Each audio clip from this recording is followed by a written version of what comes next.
সে একইভাবে bridge and roof যখন এত বলছে কনস্ট্রাকশন হচ্ছে, সরকার কনস্ট্রাকশনে এত বাড়াচ্ছে, তখন এত বিকাশ হচ্ছে, এত উন্নয়ন হচ্ছে, তাহলে তো ব্রিজ অ্যান্ড রুফের মতো সংস্থাকে তো বাঁচিয়ে রাখতে হবে, কারখানাকে বাঁচাতে হবে। ব্রিজ অ্যান্ড রুফের কি কোনো নোটিশ পেয়েছে এখনো পর্যন্ত? সেটা ইউনিয়ন লিডাররা বলবে স্পেশালিস্টটা। গোটা ভারতবর্ষের মজদুর, কিষাণ, নওজওয়ান তারা ওই নরেন্দ্র মোদী আর অমিত শাহকে খানা দেখলাম। এই দিল্লির সরকার এখন নাকি কল্পতরু হচ্ছে। যদি আপনি ঘুমিয়েছিলেন নাকি 5 বছর লুটকে मोहम्मद सलीम तुम लड़ाई करो, हम तुम्हारे साथ हैं। इनकलाब जिंदाबाद, इनकलाब দেশপ্রেম শিখবো না।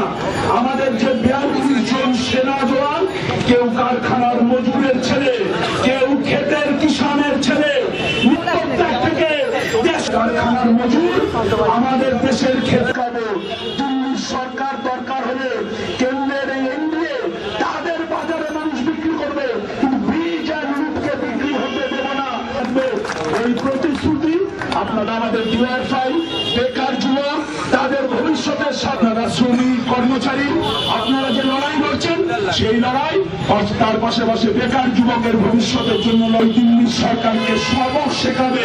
আগামী 2019-এ হারে হারে এই দেশের মজদুর, কিষাণ, দিল্লি সরকার বুঝতে পারবে ওদের হিম্মত হবে না 2019